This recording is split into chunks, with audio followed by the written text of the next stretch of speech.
사건의 시작은 아주 사소했어요. 우리 남편이 어느 날 갑자기 술이 진탕 취해서 집에 들어왔더라고요. 평소에 그렇게까지 술을 많이 먹지 않는 사람이었기 때문에 무슨 일이 있나 걱정이 되긴 했죠. 원래 남편은 기분이 좋을 때 술을 마시고 기분이 안 좋을 땐 오히려 술을 안 마시는 편인데 기분이 좋을 때 술을 마셔도 이렇게까지 취해서 들어온 적이 없었어요.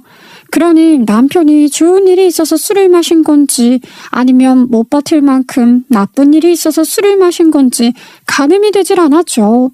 저는 취해서 비틀거리며 큰 숨을 들이쉬는 남편에게 꿀물을 타주면서 무슨 일이 있는지 물어봤어요. 우리 남편 스트레스가 진짜 어마어마한 인간이었거든요. 특히 회사 생활에서요. 여보, 무슨 일 있었어? 술을 왜 이렇게 진탕 마시고 왔어? 평소 회식 자리에서도 술 한 잔 입에 안 대는 사람이 걱정되게. 일 있었지. 이 빌어먹을 회사를 내가 언제까지 무시를 받고 다녀야 하나 했는데 아주 큰일이 있었지. 저는 남편이 큰 소리를 내기에 혹시 회사에서 잘렸나 싶은 생각이 들어서 심장이 콩알만해졌죠. 우리 남편 나이 46살에 만년 과장이라고 팀원들에게 무시를 받고 동기들은 이미 부장에 다른 회사 스카우트 돼서 돈 빵빵하게 받고 이직을 했는데 우리 남편만 만년 과장으로 제자리였으니까요. 한간에서는 다들 능력이 없으니까 그런 거 아니냐 이런 소리를 들었는데 사실 그게 아니었어요. 우리 남편이 차라리 무능력한 사람이었다면 제가 덜 억울했겠죠. 능력도 있고 나름 회사 생활도 열심히 했다고 자부할 수 있는 사람이었는데 정말 줄 한 번 잘못 탔다고 아니지 줄을 잘못한 것도 아니었어요. 어이가 없게도 우리 남편이랑 사이가 안 좋은 이사가 하나 있었거든요. 그 이사가 우리 남편의 승진을 방해하고 있었던 거죠. 이 이사가 말이에요. 정말 제가 기가 막혀서 우리 남편 팀에 있는 나이가 꽤 있는 노처녀에게 마음을 품고 결혼도 한 사람이 직접 된 거예요. 글쎄, 하필이면 그 노처녀 직원이 추행을 당하고 있는 걸 우리 남편이 보기도 했고 그 여직원이 도와달라고 우리 남편에게 말을 한 거죠. 같은 팀 사람인데 남편이 어떻게 모른 척할 수 있었겠어요? 이거는 참을 수 없는 일이다 싶어서 대놓고 이사한테 쪽을 준 거죠. 윗선에도 이야기를 했던 거고요. 아니 이사님, 왜 자꾸 저희 팀원에게 달라붙어서 불편하게 그러세요? 그 나이에 무슨 마음이라도 품으신 건 아니죠? 회사에 일을 하러 온 사람에게 귀찮게 불러내서 딴소리나 하시고 은근히 접촉도 하시려고 하고 그리고 자꾸 회식 자리에 옆에서 앉아봐라, 술 한잔 따라봐라 하시는데 저희 직원한테 그러시는 거 추행입니다. 아세요? 아니 이 사람이 왜 생사람을 자꾸 그래? 증거 있어? 감히 지금 내가 누군지 알고 나한테 이러는 거야. 자네 앞으로 회사 생활 힘들게 하고 싶어? 증거요? 당한 사람의 증언도 있고 제가 목격자인데 무슨 증거가 더 필요합니까? 저희 팀 사람들도 하나같이 이사님 만행을 알고 있다고요. 저희 이거 그냥 넘어가지 않겠습니다. 그냥 안 넘어가면 어떻게 할 건데? 너희들이 감히 나한테 큰 소리를 내? 아이고, 한번 두고 보자. 그 이사도 엄청난 쪽팔림을 당했겠죠. 결국 윗선에 보고가 되었고 이사가 뭐 든든한 백이라도 있었는지 그 사건으로 인해서 회사에서 잘린 건 아니었는데 추행으로 인한 교육을 받고 월급도 감봉되고 그랬거든요. 차라리 잘렸으면 우리 남편 속이라도 시원하지. 그 자리에 계속 있으니까 우리 남편 하는 일마다 딴지를 걸고 나선 거예요. 이걸 지금 보고서라고 올려냐, 이걸 새 프로젝트라고 결제를 받아달라 하냐 하면서요. 당연히 우리 남편은 실적을 쌓지 못했고 승진에서도 계속 밀릴 수밖에 없었죠. 이사는 그런 남편을 보면서 고소하다 낄낄거렸고요. 우리 남편 몇 번이나 회사를 그만두고 싶어 했지만 자식들까지 있는 마당에 어떻게 회사를 그만둘 수가 있겠어요. 가장의 무게 때문에 그런 시무를 다 버티게 된 거죠. 그런데 지구망에도 볕들 날이 있다고 그 이사가 회사에 큰 실수를 저질렀고 회사는 이사를 결국 해고하게 되었던 거죠. 남편은 이사가 사라지니 승진이 무엇이 중요하냐 알터니가 빠졌는데 했는데 그 다음 분기에 바로 승진이 나게 된 것입니다. 그래서 팀원들이랑 지난날의 고생을 축하하며 기분이 좋아서 평소 주량보다 훨씬 더 많은 술을 먹고 집으로 돌아오게 된 것이었어요. 저는 그 일을 몰랐기 때문에 남편이 회사에서 잘린 줄 알고 가슴을 졸였던 것이고요. 나 드디어 승진했다. 이제 만년과장 아니고 나도 이제는 부장이다 이 말이야. 내 나이 46살에 부장이라니. 어찌 보면 늦어 보이지만 그래도 이게 어디냐. 우리 팀 사람들도 그동안 나처럼 마음고생 좀 했는지 하나같이 내 승진에 발벗고 나서는 게 아니겠어. 의리 있는 놈들, 내가 진짜 앞으로 잘 이끌어줘야지. 어머, 정말? 당신 승진했어? 그러면 이제 당신도 과장님 아니고 부장님? 너무 축하해. 그래서 이렇게 술을 진탕 마신 거야? 당신 술도 잘 안 마시면서 나는 회사에서 잘렸나 엄청나게 걱정했잖아. 당신이 승진을 해서 너무 좋다. 그러면 월급도 올라? 오늘 같은 날 술을 마셔야지. 내가 언제 마시겠어? 안 그래? 너무 기분 좋다. 내가 이 자리에 앉으려고 얼마나 노력을 했는데 기분 좋아 미치겠다. 내가 연봉 협상도 기가 막히게 한 거 있지? 월급 당연히 오르지. 나 이제는 만만하게 볼 그럴 사람 아니다 이 말이야. 당신한테 나도 할 말 있었는데. 무슨 말? 됐어. 안 들어도 돼. 뭘 해도 다 해도 돼. 애들 학원 더 보내. 당신이 하고 싶은 거 다 해. 나 이제는 부장 되었으니까 기분 좋다. 당신 하고 싶은 거 다 해. 남편은 알토니가 훅 빠진 기분이 들었나 보더라고요. 하긴 그럴 수밖에 없었죠. 적어도 이 회사에 몸담고 일을 한 시간이 얼만데 드디어 그렇게 바라던 부장에 달았잖아요. 게다가 본인을 배척하던 이사가 잘리고 나서 한 승진이니까 얼마나 통쾌하고 복수한 마음도 들고 그렇겠어요. 이제는 회사 생활하는 것에 걸림돌이 될 것이 하나도 없을 거라 생각했을 것 같아요. 저도 그런 남편을 엄청나게 응원했고요. 저도 남편에게 할 이야기가 있었는데 술에 취해 기분이 좋았던 남편은 저에게 묻고 따지지도 않고 하고 싶은 거 다 하라며 한 일주일 동안은 구름 위를 걷는 사람처럼 둥실둥실 떠다녔어요. 그런 모습을 보니까 제가 남편에게 할 말이 있었는데 더 못하겠더라고요. 이건 나중에 말을 하자 하고 넘어가지요. 원래 회사 생활이라는 건 무엇보다 실적 아니겠어요? 회사에 얼마나 이득을 주느냐에 따라서 이 사람이 어디까지 올라갈 수 있는지가 결정이 되는 것이나 다름없으니까요. 남편은 부장 자리에 오르고 나서 처음에는 실적이 제대로 나지 않아 전전긍긍했지만 딱 3개월이 지나자 같이 일을 하는 팀 사람들을 다루며 누구보다 정확하게 일을 할 수 있도록 적응을 했고 점차 자리를 잡아가게 되었어요. 만년 과장에서 능력 있는 부장으로 회사에 다시금 소문이 퍼지기까지는 얼마 걸리지 않았죠. 그렇게 1년이 지나고 연봉 협상을 한 번 더 한 다음에 남편은 하늘에 치솟을 것처럼 어깨를 쫙 펴고 다녔습니다. 어찌나 기고만장해졌는지 저는 가끔, 어쩌면 자주 그런 남편이 꼴보기 싫을 때가 있었어요. 여보, 밥 차렸으니까 저녁 먹어. 저녁 먹고 설거지 좀 해줄 수 있어?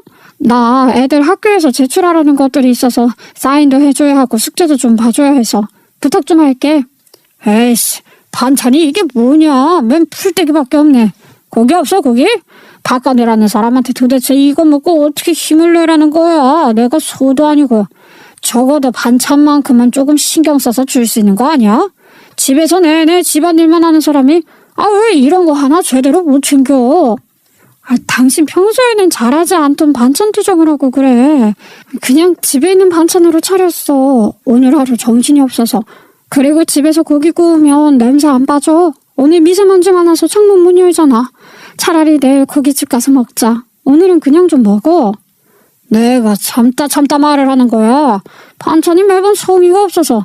그리고 나가기 귀찮은데 무슨 밖에 나가서 밥을 먹자고 그래. 아니, 내가 돈도 많이 벌어다 주는데 어째서 반찬이 이 모양이냐고. 그리고 밖에서 하루 종일 힘들게 일을 하고 온 가장에게 설거지를 해달라고? 이야, 남들은 후식까지 갖다 바친다는데 너무한 거 아니야? 애들 학교일 때문에 그런 거잖아. 내가 매번 부탁을 한 것도 아니고 어쩌다 한 번 좀 해달라고 하는 건데 그거 한 번 해주기가 싫어서 그래? 도대체 이 집안에서 나는 뭐 하는 사람이야? 당신하고 애들 수발드는 사람이야? 어쩌다 한 번이 문제인 거야. 혼자서 척척 잘할 수 있으면서 어쩌다 한 번 지 귀찮을 때마다 맡기는 게 문제인 거라고. 나 밥 먹고 할 일 있으니까 당신이 애들 챙기고 설거지 해. 원래도 그렇게 자상한 남편은 아니었지만 부장으로 승진을 한 이후부터는 눈에 띄게 가정에는 소홀해지고 뭐가 그렇게 바쁜 건지 방에 들어가서 휴대폰만 내내 붙잡고 있는데 이 인간이 나이 50 가까워서 설마 바람을 피우는 건 아니겠지 하는 생각까지 들더라고요. 제가 오죽하면 그런 생각까지 했겠어요? 아니, 조금 수상해야지 말이죠. 근데 한 번 의심을 시작하니까 밑도 끝도 없이 의심이 생기는 거 있죠. 아니, 이 인간이 승진을 한 뒤로 무슨 회식이 그렇게 자주 있는 건지 일주일에 한두 번은 꼭 술에 취해서 들어오는 거예요. 웬 수야 하고 있었는데 남편을 의심하기 시작하니까 묘하더라고요. 남편 양복에서 여자 향수 냄새 같은 게 나는 것 같은 거예요. 물론 사무실에 향수 뿌리고 출근하는 여직원들이 있기야 하겠지. 근데 뭐 밀착해서 일을 하는 것도 아닌데 여자 향수 냄새가 묻어서 올 만한 일이 뭐가 있겠어요. 그래서 제가 눈치를 살살 보고 있었는데 남편이 승진을 한 지 2년이 좀 지났을 때쯤 어느 날 남편이 그러더라고요. 집 한번 알아봐. 그저 그런 집 말고 50평형대로 방 4개 있어서 애들 각자 방 하나씩 쓰고 당신이랑 나랑도 각 방 쓸 수 있게 말이야. 갑자기 무슨 집을 알아보라는 거야? 거기다가 각방이라니. 우리 부부 결혼하고 10수년간 같은 방을 썼는데 갑자기 각방? 이제 내일 모레면 우리도 50이다 50. 언제까지 나무새스럽게 같은 방에서 자. 내 주위에 마누라랑 한 침대에서 자는 인간이 하나도 없다더라. 나도 회식 있으면 늦게 들어오고 당신도 잠버릇이 좀 있고 하니까 서로 각방 쓰는 게 낫지 않겠어? 나도 내 자유시간 필요하다고. 잠들기 전에 휴대폰도 보고. 지금은 안 하는 것처럼 말하네. 당신 지금도 자려고 누워서 핸드폰 1시간씩 꼬박꼬박 보면서 자잖아. 근데 그런 말도 안 되는 이유로 각방을 쓰자고? 당신 진짜 무슨 일 있어? 내가 무슨 일이 있긴 뭐가 있어. 그리고 우리 짐도 많고 하니까 평소 늘려서 가면 좋잖아. 아니, 내가 당신 좋은 집에 살게 해주겠다는데 왜 그래? 집값이 한두 푼도 아닌데 갑자기 이사 타령을 하니까 그렇지. 지금 우리 집도 이 정도면 살만하지 않아? 방이 좁잖아, 방이. 애들 더 크면 이제 책도 늘어날 거고. 아무튼 큰 집으로다가 알아봐. 내가 부장까지 달고 연봉도 넉넉하게 받는데 언제까지 이 코딱지만한 집에서 살아. 우리 팀원들이 집에 와서 사모님 솜씨 좀 모자는데도 내가 부르질 못하겠더라. 집이 작아서. 그런 이유로 이사를 가는 게 더 문제 아니야? 내가 돈 될 수 있다니까 왜 그래? 큰 집에서 살기 싫어? 집을 사자고 해도 난리네. 남들은 큰 평수 살고 싶다고 노래를 부른다더만. 솔직히 하나도 싫지 않았죠. 오히려 좋으면 좋았지. 큰 집으로 이사를 가자는데 싫을 사람이 어디 있겠어요. 청소만 조금 걱정이 되는 거지. 저도 사람인데 남들한테 집 자랑 안 하고 싶겠냐고요. 애들도 분명 좋아할 게 틀림없고 말이죠. 지금 방 좁다고 책상에 침대 두면 끝이라고 투정 부리는데 50평형대 아파트 들어가면 적어도 방은 넓어질 거 아니겠어요. 저도 인테리어 싹 해가지고 제 집에서 요리하고 청소하고 하면 기분 좋을 것 같고 하니까 그때부터 저는 부동산을 돌아다니면서 집을 알아보기 시작했어요. 저도 평일에는 손을 댄 일이 있어서 조금 바빴지만 그래도 틈틈이 부동산을 돌아다니면서 집을 알아봤습니다. 저희가 살고 있던 동네 학군이 꽤 괜찮아서 집값이 저렴하지는 않았지만 남편이 돈 걱정하지 말고 집 알아보라고 했으니까 제가 정말 가고 싶었던 브랜드 아파트에 큰 평수가 나오기를 기다리던 어느 날 집 매물이 하나 나왔다는 게 아니겠어요? 당장 하던 일 다 제치고 부동산에 찾아가서 집 구경했는데 집이 진짜 좋더라고요. 굳이 인테리어를 하지 않아도 마감 하나하나 너무 잘 되어 있고 부자재들이 고급스러운 집이었어요. 여자들의 로망인 아일랜드 주방으로 꾸며져 있는데 너무너무 살고 싶은 집이었죠. 조망권도 좋고 교통도 편리하고 무엇보다 지금 아파트는 옛날 아파트라서 주차 공간이 부족했는데 주차 공간도 넉넉하니 좋더라고요. 욕심이 막 샘솟았죠. 집을 보고 난 뒤에도 아른아른거리대요. 오후 시간부터는 남편이 퇴근하고 집에 돌아오기만을 기다렸어요. 빨리 집 사진 찍어둔 것도 보여주고 싶고 이사 이야기를 나누고 싶었거든요. 그렇게 기다리던 남편이 퇴근하고 돌아왔죠. 저는 남편이 씻고 나오면 집 이야기를 하려고 기다리고 있었는데 욕실에서 나오자마자 저는 쳐다도 보지 않고 방에 쏙 들어가더라고요. 저는 남편에게 먹일 저녁밥을 준비하다 말고 이사갈 집 이야기를 하려고 방문을 벌컥 열었는데 남편이 누구랑 통화 중이더라고요. 나도 보고 싶네. 아이씨 깜짝이야. 뭐야? 지금 누구랑 통화를 해? 보고 싶다고? 당신 지금 누구랑 무슨 통화를 하길래 그런 말을 내뱉어? 당장 휴대폰 내놔봐. 아니 전화 중인 걸 알면서 왜 노크도 없이 방에 들어오고 그래? 사생활도 없어? 사생활 같은 소리 하고 앉아있네. 내가 내 남편한테 할 이야기 있어서 안방에 들어오는데 노크를 해야 해? 누구랑 통화했냐고 내가 똑똑히 들었어. 보고 싶다고 한 거. 지금 무슨 오해를 하는 거야?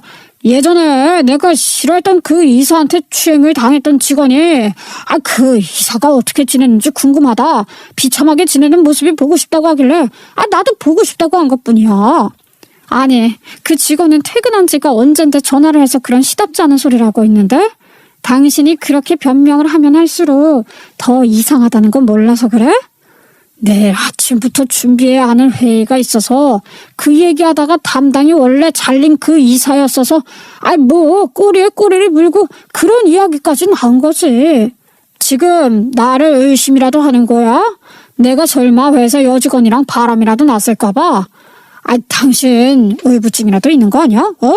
그러니까 노크도 없이 들어와서는 사생활에 참견을 하지. 사생활? 그 여자 직원이랑 통화하는 게 사생활이라고? 당신 요즘 이상해? 예전에는 회식 자리도 별로 안 좋아하고 일이 있어도 집에 일찍 들어오려고 하더니 이제는 회식이다 뭐다 하면서 집에 늦게 들어오는 건 기본이고 주말에도 회사 산악 동호회니 축구 동호회니 이상한 거 알아다니고. 내가 그때랑 직급이 다르잖아. 부장이 되었으니까 부장 자리에 걸맞는 모양새를 보여줘야지. 내가 언제까지 과장 자리에 있는 사람처럼 회사 일정 다 기피하고 그래야 해. 부장이면 솔선수범해서 회사 일에 나서야 하는 거 아니야. 내가 나 혼자 쫓아오고 이러는 거야? 내가 당신 큰 집에 살게 해준다잖아. 그래, 그치. 집 이야기 하러 들어온 거야. 근데 당신이 딴짓을 하고 있는데 내가 성이 안 나고 배겨?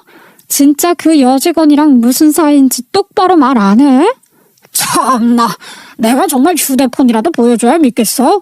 아무 사이도 아니라고. 괜히 회사 여직원이랑 얼굴 붉힐 일 만들지 말고 좀 자중해라. 심심해? 심심하면 나가서 일이라도 해. 휴대폰 내놔봐. 내가 무슨 이야기를 그렇게 즐겁게 나누나 한번 봐야겠으니까. 남편은 결국 저에게 휴대폰을 주었어요. 제가 하도 닥달을 하니까 더 이상은 피할 수 없었던 거겠죠. 거기서 피해버리면 바람을 피운다고 인정하는 거나 다름없는 모양새였으니까요.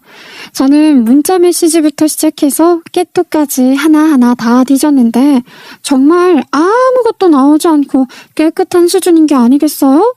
근데 그거 아시죠? 너무 아무것도 없이 깨끗하고 문자도 막 다 지운 거 마냥 스팸 문자만 가득하고 깨톡에도 대화창이 몇 개 없고 하니까 더 의심되는 거예요.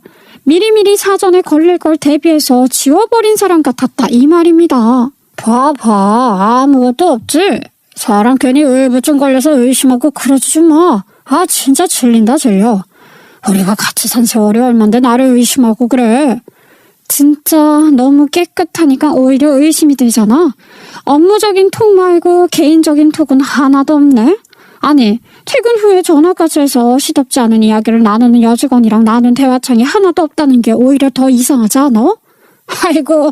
누가 보면 명탐정 코난인 줄 알겠네. 그런 거 아니라고. 사적으로 이야기를 할 일이 없고 회사에서 다 업무 처리 가능하고 오늘처럼 퇴근 후에 전화하는 일이 거의 없으니까 통화 목록이랑 메시지 창이 깨끗한 거지. 진짜 이럴 때마다 지친다 지쳐. 내가 얼마나 그랬다고 지친대? 딱 한 번 가지고. 지금은 나오는 게 아무것도 없으니까 내가 그냥 넘어가는 줄 알아? 그 이야기 하려고 온 거 아니고 집 이야기 하러 온 거야. 집 알아봤어. 건너편에 있는 브랜드 아파트인데 조망권도 좋고 애들 학교 걸어다니기도 더 가까워지고 주차장도 넓고 가격도 괜찮게 나온 것 같아. 거기로 계약하는 건 어떤데? 당신이 알아서 준비해. 당신이 그런데 관심 많으니까 알아서 알아볼 수 있을 거 아니야. 계약하고 계약서 나한테 보내놓고 계약금 걸고 난 다음에 잔금 치를 때 말해주고. 근데 당신이 그렇게 큰 돈이 어디 있어서 집을 산다는 거야? 이 집 빼면 돈 나올 거고 내가 모아둔 적금이랑 대출 조금 받아야지. 계산 때려보니까 내 월급이면 대출금 갚는데 문제 없을 것 같더라. 아무튼 그 인테리어는 도배 정도만 싹 하고. 남편이 바람을 피운다는 의심이 너무나도 들었지만 증거를 찾을 수 없었고 의심만 한 채로 시간이 흐르게 되었어요. 뭐 하나라도 걸리면 난리를 칠 텐데 정말 작정을 한 사람처럼 걸리는 게 아무것도 없더라고요. 그렇게 또 시간이 조금 지나면서 흐지부지 되었고 저는 이전에 봐두었던 조망권 좋은 집 계약을 마치고 대출까지 받아서 잔금을 치르고 이사 날짜를 받아왔어요. 다행히도 우리 집도 가격 방어를 하면서 잘 팔 수 있어서 정말 남편이 말을 한 대로 대출을 많이 받지 않아도 되었기에 일이 술술 풀린다고 생각을 했습니다. 낡은 가구들은 버리고 새 가구로 준비를 했고 도배도 새로 하니까 정말 새 집 같더라고요. 지은 지 얼마 안 된 집이라서 그런지 더더욱 새 것처럼 느껴졌어요. 여기서 사연을 듣고 계신 구독자님들도 다 아시잖아요. 이사 한 번쯤은 해보셨을 테니까요. 새 집으로 이사를 가는 게 얼마나 설레는 일인지 저는 정말 하루하루가 행복해서 콧노래가 절로 나올 지경이었어요. 물론 그러면서도 남편에 대한 의심을 지울 수가 없었죠. 남편은 날이 갈수록 수상해졌어요. 점점 저랑 아이들과 거리를 두는 것 같다는 느낌을 지울 수가 없었거든요. 저는 계속해서 남편을 주시하게 되었습니다.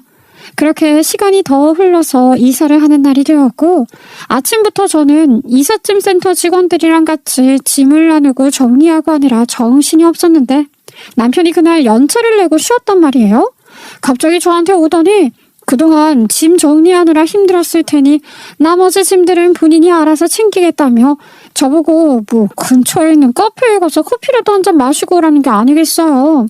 이 인간이 어젯밤에 뭐 잘못 먹었나 싶은 생각이 들었죠. 평소에 그렇게 저를 배려하는 인간이 아니었기 때문이었어요. 어차피 동네에서 동네로 이사를 가는 거라 애들은 학교를 갔으니까 남편이랑 저랑 둘이서 짐을 다 챙겨야 하는데 남편이 저한테 카페에 가라고 하니까 이상하잖아요. 귀중품 같은 것들은 우리가 따로 캐리어에 빼뒀는데 그 캐리어를 들고선 카페에 가 있으라는 거죠. 이상하다. 이 인간이 나를 왜 이렇게 챙기지 싶었지만 알겠다고 했습니다. 솔직히 아침 일찍 일어나서 이사하는 거 지켜보는 게 너무 피곤하고 힘들었었어요.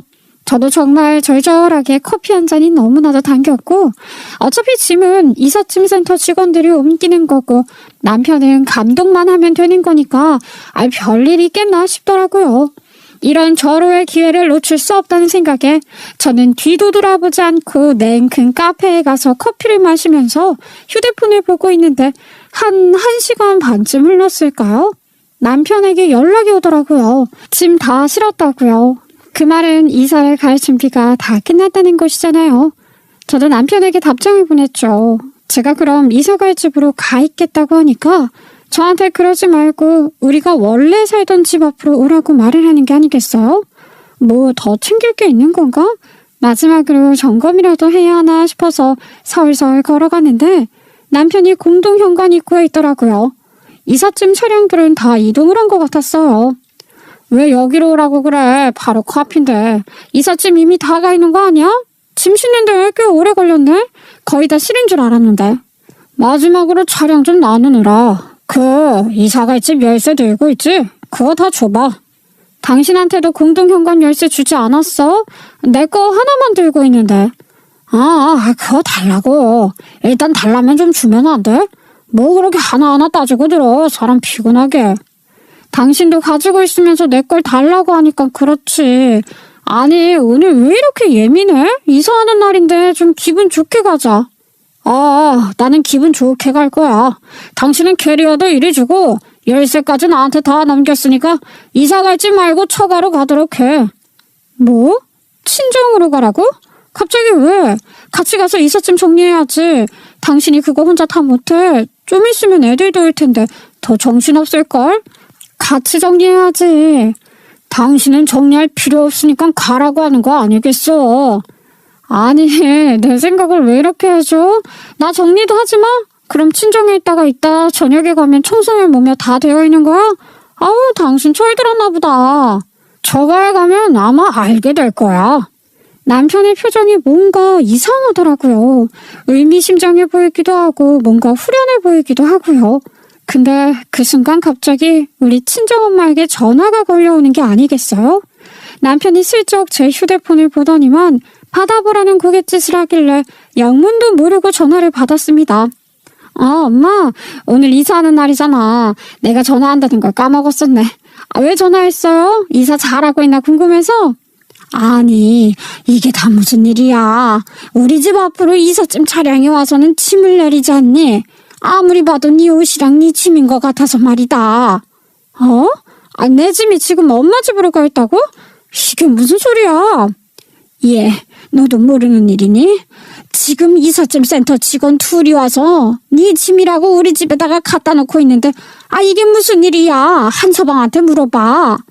저는 엄마와의 전화를 서둘러 끊고 남편을 바라보니 남편이 차가운 표정으로 저한테 마치 기다렸다는 듯이 줄줄이 말을 하더라고요. 저는 기가 막혔죠. 짐 처가에 잘 도착했대. 그거 당신 집 맞아. 내가 당신 집만 골라서 처가로 보내달라고 했거든. 왜?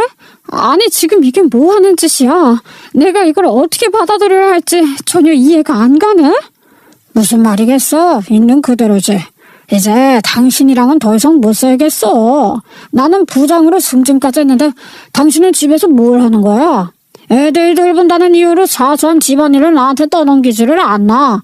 반찬은 매번 똑같은 나물 반찬 돌려치기에 그것도 다 반찬 가게에서 산 거 아니야? 내가 뭐 매일같이 진수성찬을 차려달라고 한 것도 아니잖아. 당신은 나의 소중함을 몰라. 그렇다고 이혼을 하자는 게 말이나 되는 소리야? 지금 당신이 하는 행동 진짜 말도 안 되는 행동인 거 알지? 반찬 가지고 지금 내 짐을 친정으로 보내면서까지 이런 시위를 한다고? 시위가 아니라 진심이라고. 이혼하고 싶다니까. 당신이랑 사는 게 지겹다고. 애 둘 낳고 난 이후에는 집에서도 매번 목 늘어난 뒤에 입에 잔뜩 물 쳐넣고 있는 꼴만 보여주고 당신이랑 같이 있으면 여자랑 살고 있는 것 같다는 기분이 안 든다고. 나도 남자야. 나도 사랑하고 싶고 나도 예쁜 마누라랑 행복하고 싶은데 당신은 이미 그럴 단계를 지났다고. 당신이랑은 더 이상 못 살겠다니까. 내가 왜 돈도 잘 벌어오는데 당신이랑 살아야 하는지 모르겠다고. 그러니까 제발 나 좀 놔주라. 당신 다른 여자 생긴 거 맞지? 그래서 지금 이러는 거지? 지금이라도 솔직하게 얘기해. 거짓말로 둘러댈 생각하지 말고. 증거 있어? 증거도 없으면서 생사람 잡지 좀 마. 당신이 이렇게 나오는 것도 지겹다. 돈 한 푼 없으면서 나 없이 한번 살아봐. 아마 뼈저리게 후회할 거다.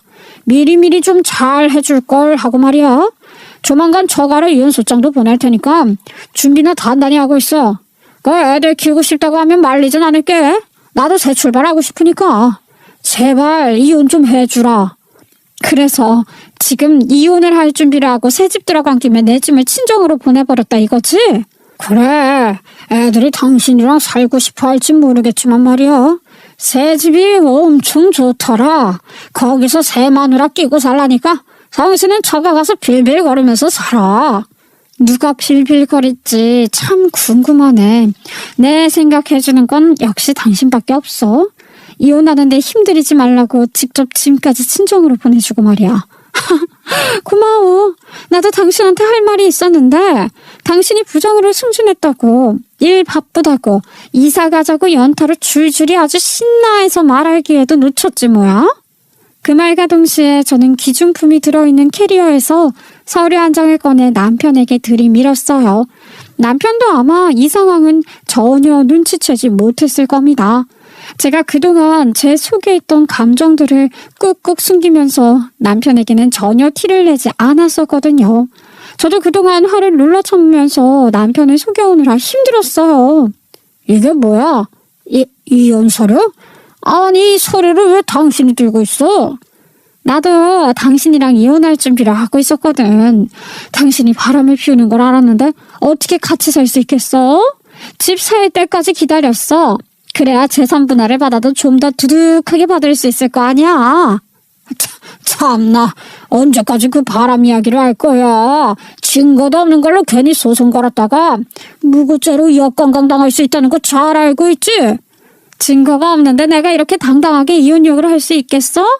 잘 생각해봐. 진짜 증거가 하나도 없을지. 그거 내 휴대폰도 다 봤잖아. 증거 하나 없는 거 봐놓고 이게 무슨 뚱딴지 같은 소리야. 그래, 휴대폰은 싹 지워서 없었지. 근데 당신 패드는 생각이 안 나나 봐. 애들이 가끔 인터넷 강의 듣는다고 당신 패드 사용하고 있었던 거 알고 있잖아? 패드? 거기에 내 휴대폰이랑 연동되는 게 하나도 없는데 뭐가 있다고 협박질이야, 협박질은. 너 이것도 전부 고속감인 거 알아? 나도 없는 줄 알았지. 근데 딱 하나 있더라. 당신 패드 기본 어플에 깔려있는 메일 어플 말이야. 거기에 당신이 로그인을 해놨더라고. 회사 일 처리할 게 있었나 봐. 회사 이메일을 떡하니 로그인 해놨던데 그 안이 그렇게 보물창고일 줄 누가 알았겠어. 그러자 남편은 얼굴이 삽시간에 사색이 되었어요. 그도 그럴 게 남편 휴대폰 컴퓨터에는 남편이 쓰는 개인 계정이 로그인되어 있었고 거기에는 보낸 메시지나 받은 메시지에 딱히 뭐가 없었거든요. 증거라고 할 게 전혀 없었어요. 일일이 매번 지우고 있었으니까 증거랄 게 딱히 남아있을 법하지 않았죠. 근데 이놈이 제가 예상했던 것과는 전혀 다르게 회사 이메일로 불륜을 저지르고 있을 줄 누가 알았겠어요. 회사 메일이야말로 본인 말고 다른 사람이 접근을 하지 않으니 안전방이라고 생각했겠죠. 회사 컴퓨터에만 로그인이 되어 있었으니까요. 근데 이놈이 딱 한 번 패드에 로그인을 했었나 봐요. 그리고 그 패드는 애들이 쓰고 있었으니까 까먹고 지낸 거죠. 오죽하면 저도 전혀 예상하지 못했으니까요. 저는 그 패드에서 증거를 제대로 잡을 수 있었습니다. 이 미친 인간들이 눈꼴신 사진들을 서로 보내면서 자기가 어쩌네 이지랄하고 있었더라고요. 남편놈이 바람을 피우고 있었던 것은 다름 아닌 남편과 사이가 안 좋았던 이사놈이 추행을 했던 그 여직원이었어요. 여직원이 메일에 그때 구해주신 것도 너무 고맙다고 쓴 내용이 있어서 딱 알아봤지요. 이 사역도 간간히 있었고 말이에요. 잠깐, 당신이 그렇게 내 회사 메일 열어보고 그러면 그거 법에 걸리고 그래. 당신이 로그아웃을 안 했으니까 당신이 법에 걸리는 거 아니겠어? 회사 기밀 유출이라도 되려나? 근데 글쎄 그 메일에는 온통 그 여직원이랑 나눈 메시지만 가득하던데 그것도 뭐 회사 기밀이 되나? 아주 둘이 난리가 났더라. 내가 보는 눈에 얼마나 낯뜨겁던지. 내가 그거 들고 변호사 만나러 가니까 이혼도 되고 재산분할도 받을 수 있고 상간녀 소송도 가능하다대. 그러니까 위자료나 두둑이 준비해. 당신이 나 몰래 이런 식으로 뒤통수 칠 준비를 했다고? 아이고 어떻게 그런 짓을 할 수가 있어. 이건 배신이지. 배신이야. 적반하장도 유분수지. 지금 지가 무슨 짓을 한지는 홀라당 까먹고 나한테 배신이니 뭐니 뒤통수를 의논할 자격이 있어? 너 인생 그렇게 살지 마. 네가 하면 로맨스고 내가 하면 불륜이냐? 내 이삿짐은 친정으로 보내놓고 같이 못 사네 하더니 내가 먼저 이혼 서류 들이미니까 배신감이 들어? 진짜 너 같은 찌질한 새끼랑 나도 하루라도 더 같이 살고 싶지가 않다. 남편은 망연자실한 얼굴로 저와 이혼 소장을 번갈아 가면서 쳐다보더라고요.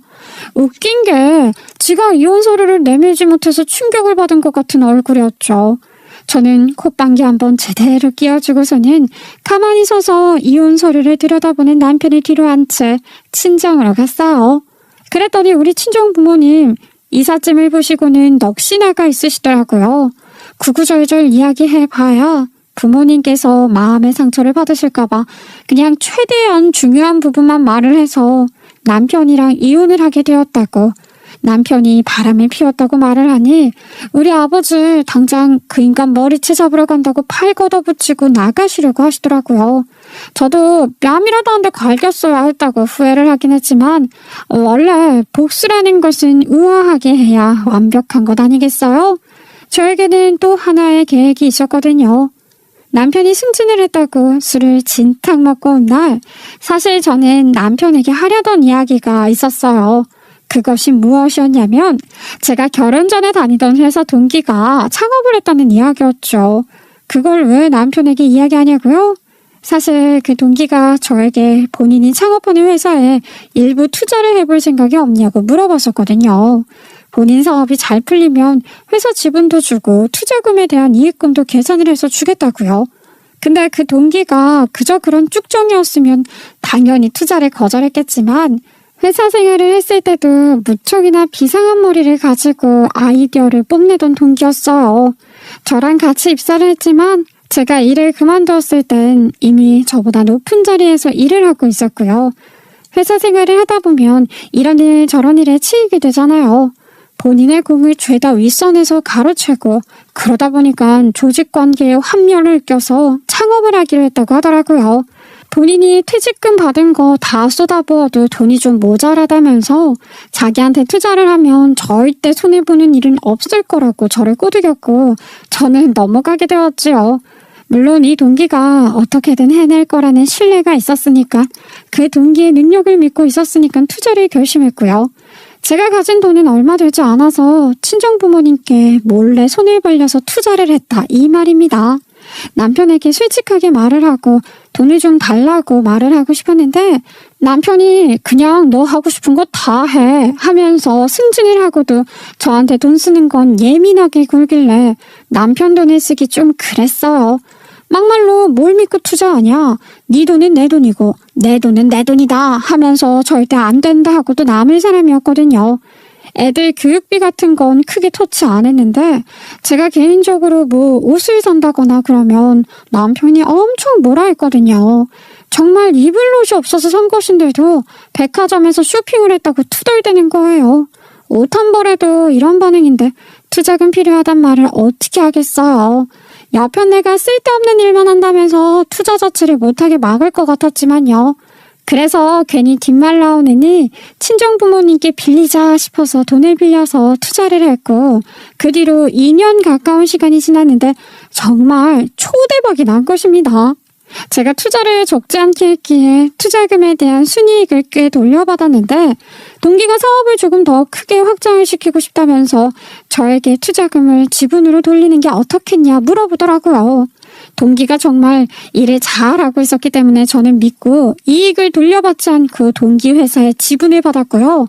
사업에 직접적으로 뛰어든 것은 아니었지만 대신 월급을 받았어요. 투자금 수익보다는 조금 덜한 계산이었지만 저한테는 보험이나 마찬가지인 것이었지요. 남편이 저에게 쓰는 돈을 아까워하는 마당에 매달마다 들어오는 월급이 꽤 쏠쏠했거든요. 제가 사고 싶은 것들을 남편의 눈치를 보지 않고 살 수 있게 되었죠. 가게 살림도 좋아지고 있었고요. 거기다가 제가 동기 회사의 주주나 다름없지 않겠어요? 그러니 신사업을 할 때마다 제 의견이 조금씩 반영이 되기도 했는데 사실 저는 무늬만 직함을 달고 있었기에 그동안은 별로 신경을 안 썼다 이 말이죠. 근데 시간이 지나면 지날수록 사업이 점점 커지고 동기와 직원 둘이 운영을 했던 회사는 어느덧 직원을 15명 둘 정도로 커지게 되었어요. 저는 더 이상 직함만 두고 있을 수 있는 상황은 아니다 싶었고요. 동기도 회사 일에 좀 더 적극적으로 참여하고 소통을 하는 게 어떻겠냐고 제안을 하더라고요.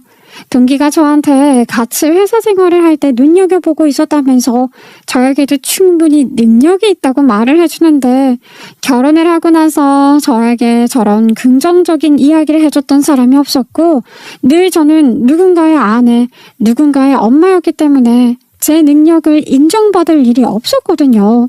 그런데 이런 이야기를 들으니까 갑자기 가슴 한구석에서 용기가 막 생기고 의지가 생기더라고요.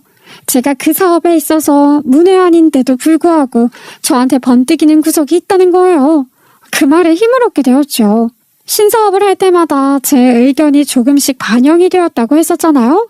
저는 동기가 물어봐서 개인적인 의견을 말해준 것뿐인데 그게 의외로 좋은 방향으로 작용을 했대요.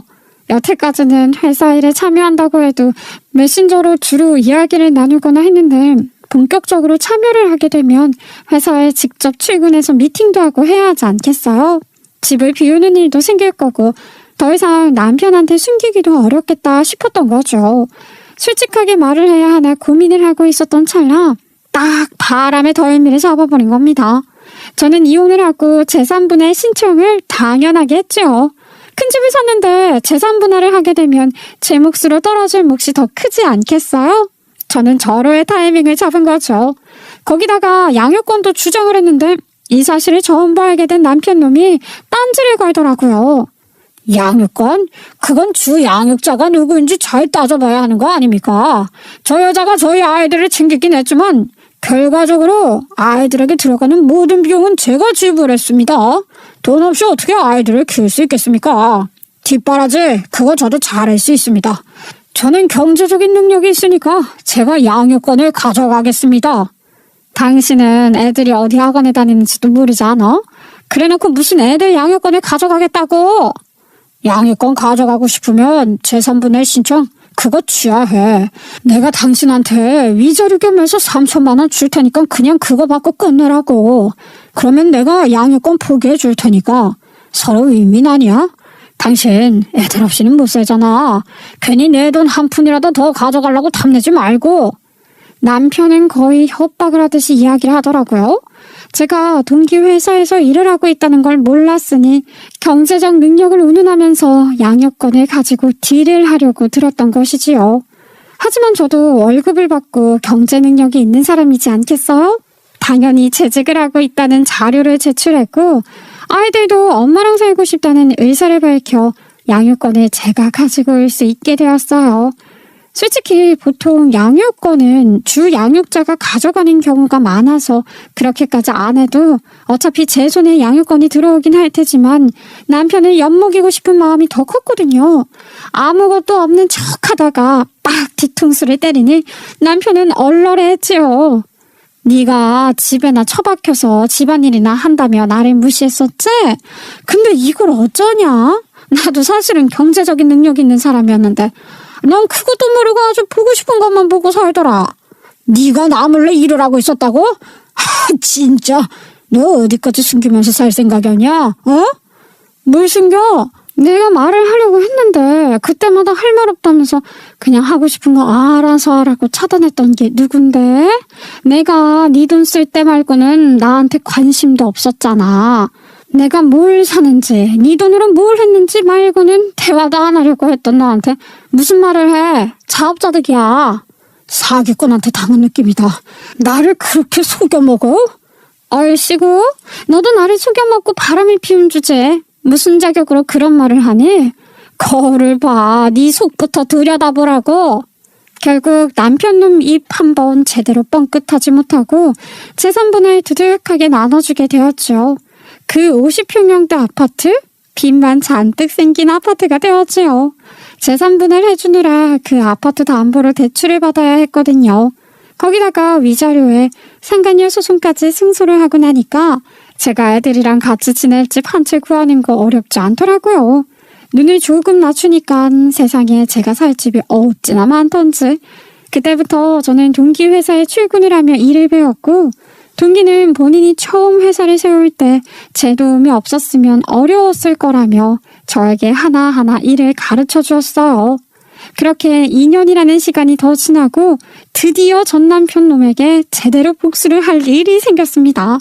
그 인간 회사에 눈치가 보인 건지 뭔지 그 여직원이랑 재혼을 하지 못하고 같이 동거만 하고 있는 것 같더라고요.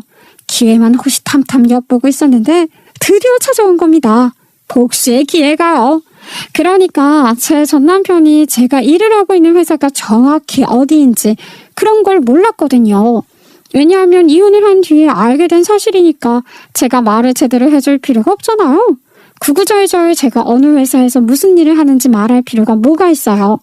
전 남편은 제가 어디서 일을 하는지 집요하게 궁금해했지만 저는 절대로 말을 안 해주었죠.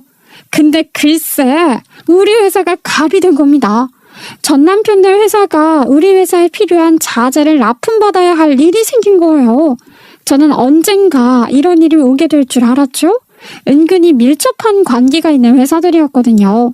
그 당시 동기는 고분자를 이용한 신소재 사업에 뛰어들었고 의료 쪽 사업에서 대박을 치게 되어서 너도 나도 협력 요청이 오고 있었거든요. 전 남편은 의료기기 회사에 다니고 있었기 때문에 저와 동기의 회사에 완벽하게 굽신거려야 할 입장이었고 말이죠. 저에게 동기가 전 남편의 회사에서 협력 요청이 들어왔다고 미팅을 해야 하는 자리가 마련이 되었다고 하길래 저는 당당하게 따라 나섰어요. 그 자리에 당당하게 나온 저를 보고 전 남편은 기겁을 했고요. 저에게 굽신거리면서 협력 요청을 하고 싶다고 기술력을 개런티 주고 빌리고 싶다 이야기를 하길래 저는 단칼에 거절을 했습니다. 지금 나랑 이혼을 했다고 안갚음이라도 하겠다는 거야? 공과 사를 그렇게 구분 못해서 어쩌려고? 그러지 말고 이거 진짜 좋은 기회라니까. 우리가 협력사에 이 정도 개런티를 주고 기술력을 빌려하는 경우가 없다고. 서로 돈 되는 일이라니까. 어디서 반말을 찍찍 하십니까? 저희는 이 회사 말고도 기술력을 빌리고 싶다고 연락 오는 곳이 많아서요. 조건이 그렇게 메리트 있어 보이지도 않고 더군다나 공과사를 운운하셨기에 하는 말이지만 사내 불륜을 일으켜서 이혼당한 전 남편에게 뭐하러 배불릴 일을 합니까? 그 여자랑 같이 잘 먹고 잘 살게요. 그랬더니 그 회의실에 들어왔던 다른 직원들이 웅성거리기 시작한 겁니다. 불륜이라니 하는 소리가 간간히 들려왔어요. 아마 전 남편 놈이 솔직하게 말을 하지 못했겠죠. 회사 여직원이랑 불륜을 저지르다가 이혼을 했다는 이야기를 어떻게 자기 입으로 떠들겠습니까? 멍청이가 아니고서야. 전 남편 놈은 당황한 듯해 보였고 저한테 무욕이니 명예훼손이니 난리를 치더라고요. 다른 사람들이 다 있는 자리에서 이게 무슨... 내가 이거 명예훼손으로 걸어 넘길 거야? 그러던가 무슨 명예를 훼손했는데 당신한테 명예가 있나? 이거 사실적시 명예훼손으로 걸게? 사실이라고 스스로 인정하는 꼴밖에 안 되지 않겠어? 전 남편은 부들거렸고 회의실에 들어온 사람들은 전 남편을 경멸스러운 눈빛으로 바라보았습니다. 어떻게 회사 직원들에게 말을 했는지는 모르겠지만 다들 전 남편에게 속아 넘어갔던 것 같아요.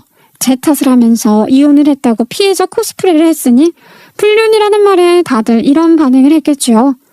저희는 이런저런 이유로 이 회사랑은 협력하지 않겠습니다. 저희도 이미 협력사 관리하는 일로 바빠서요. 잠시만요. 이렇게 그냥 가시면 어떻게 합니까?